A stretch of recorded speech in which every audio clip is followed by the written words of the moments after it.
Alright guys, let's give this a shot. This is my first video. This is going to be an introduction video for this channel. I guess I'll start with this about me. Let's keep this very brief. I'm 30 years old and my partner is 34 years old.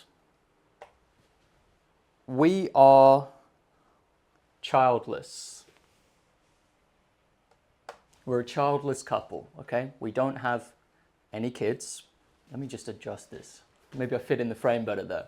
We don't have any kids. And part of what this channel is trying to figure out is, I'll put it right here in the middle, should we have kids? Should we have kids? Should you have kids? So I'm involving you now because this is what we're trying to figure out on this channel. Should you have kids? So I'm expecting that you are perhaps in your 20s, maybe your late 20s. And I've drawn a biological clock here because we're kind of forced to confront this question now because my partner's biological clock is ticking. There's a time limit on this decision. And so that's why when you reach this kind of age, you start asking, this question is forced to the front of your agenda. Should you start a family? So I feel like this is a question that many couples, but when I look for guidance on this, especially when it comes to ethics, I'm going to put this here,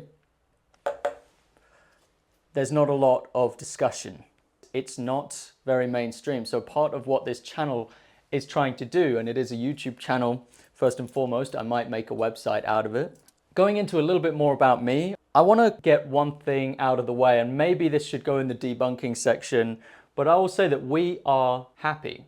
We're a very happy couple. We work well together as a team. We have projects, we have important life goals for ourselves, and we're happy in our pursuit of those goals. So this leaves us very much undecided. Let me just add an extra T on the end because I couldn't fit it on. That's the problem with these tiny little magnets. I can't write small enough for them. We're undecided on this question. I don't want to get into too much of my backstory, but I will tell you about my father.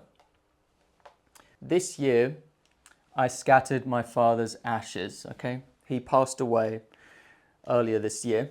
I love my father very much. He was a great mentor to me and just a lovely, kind, gentle man. I had a great upbringing as a child, not that that should affect our decision in any way, but I watched my father die very slowly. Over the course of 3 years, he suffered from throat cancer, and it slowly, the tumor inside his throat slowly grew and grew and grew and very slowly suffocated him, okay, to the point where he couldn't breathe anymore. So over the course of about 6 months in the beginning, before he was diagnosed, he was very short of breath. He was kind of doing this to just get a sentence out. He was operated on. It was a very scary operation. He woke up from the operation after 10 hours on the operating table. He was unable to speak. And he then, after a while, the tumor came back and he became unable to eat and drink. He had to have his food fed directly into his stomach every mealtime. So he lost his abilities to eat, to speak, communicate, and then eventually he lost his ability to breathe. And this took place slowly, gradually, over 3 years. He was terminally ill with cancer. So it was a very unpleasant death to witness.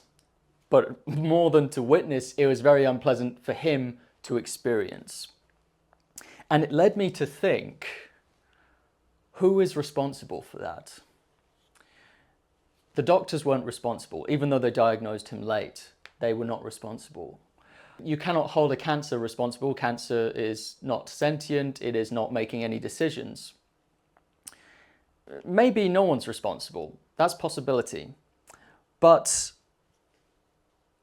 there was an idea that I explored during this. Perhaps someone who had the choice to not subject someone to this kind of suffering if they had enough information to make their decision. And that is my grandmother.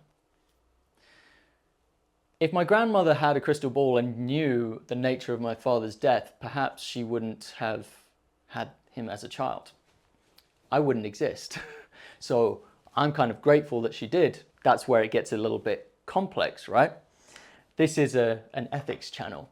And so we're going to get into these, we're going to venture into this dark forest. That's why I drew these dark, dead trees down here. We're going to explore aspects of morality and ethics that might make you uncomfortable. They are things that people dare not to explore in many cases. But this, through the death of my father, I explored with more seriousness this concept, natalism. Okay? Now, there's antinatalism, which is the idea that perhaps the unborn have a right to not be brought into this existence, or perhaps not a right, but consideration for the unborn. Is being born preferable to not being born? By the way, I'm not saying I'm correct about my assessment with my father and my grandmother. I'm saying that's what opened the doors to me asking this when it came to me questioning whether I should start a family. If my unborn son ends up getting a cancer like my father and suffers in that way, I, as a potential parent now, have the opportunity to spare my unborn son or daughter from that miserable suffering in existence. I have the opportunity to spare them. So antinatalism as a concept, and the flip side of antinatalism sometimes is called pronatalism, which is actually a massive extreme in the other direction, which is the idea that you have a moral duty to procreate as much as possible. And there's also Pollyannism. We're going to talk about Pollyannism. You might have heard the word Pollyanna as referring to someone who is delusionally optimistic about their circumstances and about the circumstances of others. That's Pollyannism. So Pollyannism is actually kind of the status quo, if you like. It's not pronatalism, it's Pollyannism, which is the idea that on the whole, most of our lives are more positive than negative. They're worthwhile, they're a net positive. Antinatalism challenges that idea, that widely held belief. There is one key author that I have read so far who is the champion of antinatalism. He's just the GOAT of antinatalist ethics. I'm a big fan of this guy, and his name is Benatar. David Benatar. He's written a book called Better to Never Have Been, and much of what I'm going to cover on this channel is videos that discuss the topics and arguments already raised by David Benatar. Okay? So in this channel, I'm going to try to guide you in confronting some uncomfortable truths. These are truths that many people don't dare to talk about. It's very much outside the Overton window. If you take antinatalism seriously and you adopt this into your beliefs, don't expect to be popular.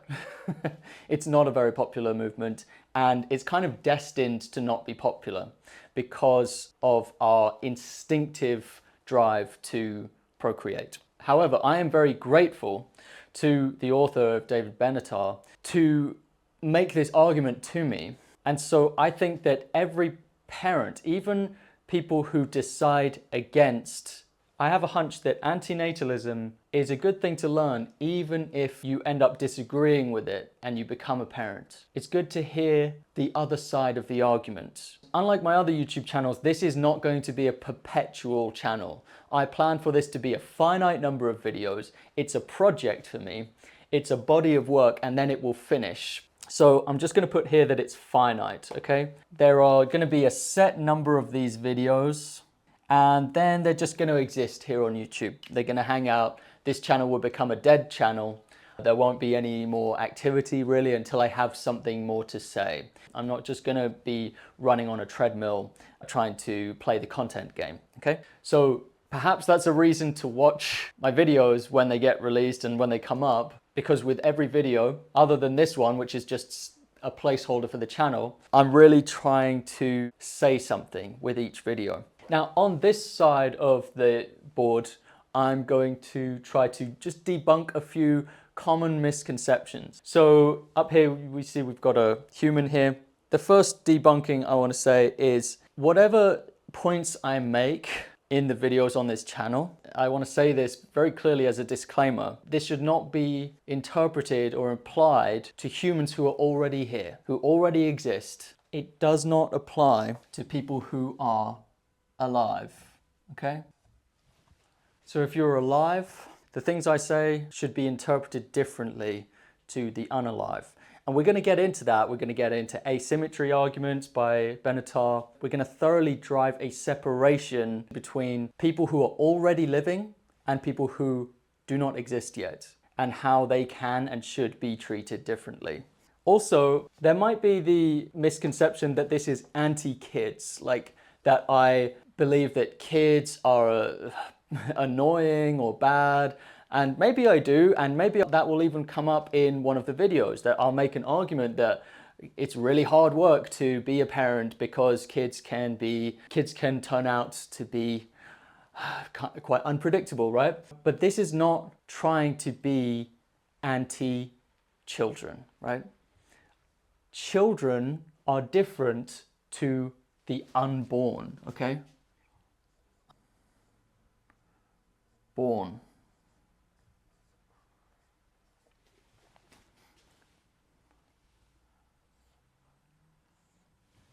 Right? So I've drawn a human here. Now this human could be an adult who's alive or a child, but I want you to imagine a kind of protective aura, a shield around the human that protects them from the consequences of this debate. And I don't want it to get confused. Antinatalism is about moral consideration and moral duty to the unborn. This is what it's about here, the unborn, which is a category unto itself. Now, you might be thinking, when you hear the word unborn, you might be thinking about this, a fetus, right? So you might be thinking, okay, I understand you. This is going to be about pro-life or pro-choice, because that's a popular debate that's been going on since the dawn of time. Pro-life people are very outspoken in certain parts of the world. Pro-choice people as well. It's something that's coming up a lot. It's not about pro-life or pro-choice. The abortion debate is different because the unborn does not look like that. The unborn doesn't look like anything. The unborn doesn't exist, not even as an egg. It literally doesn't exist. It's a non-state, okay? And this is a difficult thing for someone who exists to wrap their mind around, someone who is unborn, because it's not a someone. The unborn has no preference. The unborn has no wants and no desires, but turning them from unborn into alive, it's giving preferences, it's giving a bunch of things to someone who previously wasn't existing. And that's about it. The last magnet I have here is just to say that the reason I made this channel, the reason I've started this up, is because it seems like, at least for people my age, in the situation that we're in, this is extremely important.